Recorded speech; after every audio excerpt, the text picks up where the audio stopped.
name is Eric Larson. I'm a polar adventurer and expedition guide, and welcome to another exciting episode of Camp Cold.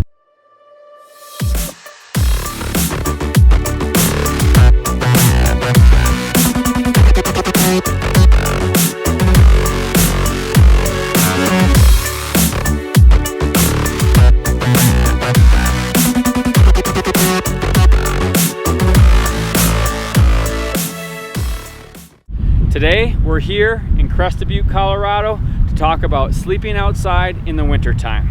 I know a lot of people get nervous about being warm when they're camping in the winter, and today I'm going to give you 10 tips so that you can stay warm in your sleeping bag no matter how low the temperature drops. Probably the most important aspect of any winter activity really is staying dry. It's important for a warm night's sleep that both your sleeping bag and your clothes are dry. It's not always easy to keep your sleeping bag dry, especially on extended trips, but it's good to have it start out as dry as possible.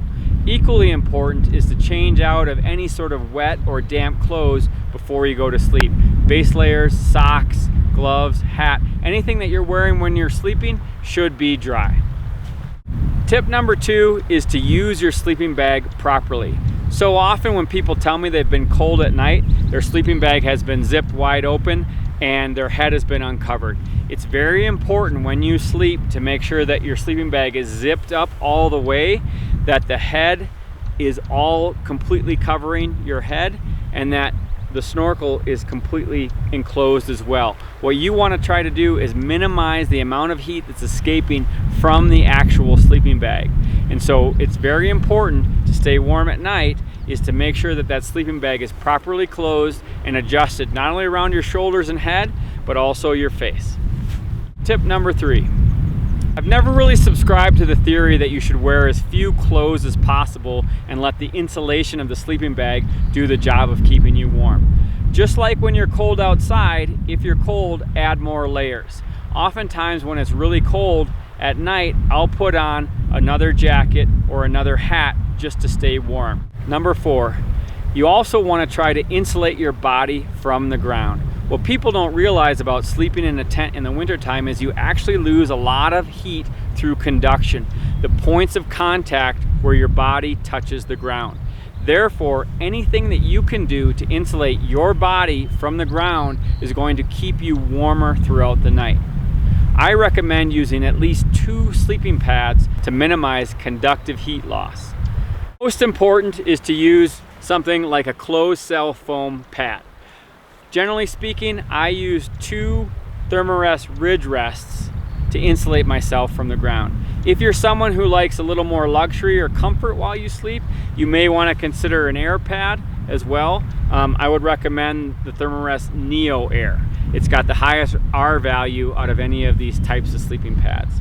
Probably one of the most effective ways to increase the insulative value of your sleeping bag is to simply add another layer. In extreme cold temperatures, -30 and -40, my go-to system is to use the -20 Polar Ranger with either a 0 rated blanket or a 0 rated rectangular bag. The nice thing about a blanket or an additional bag is that it actually serves 2 purposes. One, it adds an extra layer of insulation to your bag, but also, and equally important, it preserves the loft of the down of the inner bag, actually keeping you warmer throughout the night. In any winter situation, there are basically 3 ways to get warm: eat, move around, or add extra layers. If you wake up in the middle of the night and you're cold, one easy way to add some additional energy to your tank is to simply eat something. I'll keep an extra energy bar either right inside my sleeping bag or in a pocket in the tent right near my head, so that if I get cold in the middle of the night, I can eat something to give some extra calories to my body so that it can burn more to stay warm.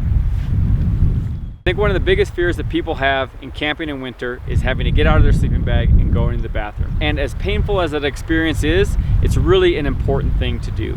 You see, your body is wasting energy keeping that fluid warm inside your body.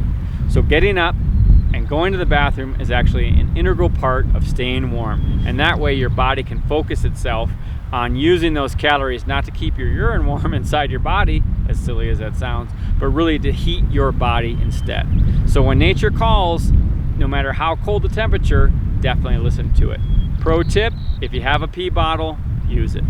For really cold adventures, one of the things I recommend is putting either 1 or 2 hot water bottles inside your sleeping bag at night.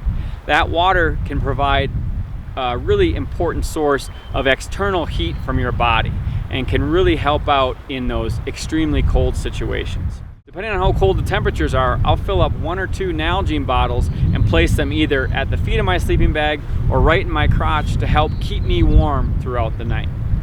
And finally, a couple bonus tips for you. Not only can you add a blanket to the outside of the sleeping bag, but you can also add a liner to the inside of the sleeping bag. Any extra layers on or in your sleeping bag, much like putting on extra layers of clothes, are going to increase your ability to stay warm. They're going to trap heat and warm air closer to your body longer. So you can either use a sleeping bag liner or a vapor liner to add extra insulation and extra heat trapping capabilities to your sleeping bag. And my final recommendation for any winter adventure is start small.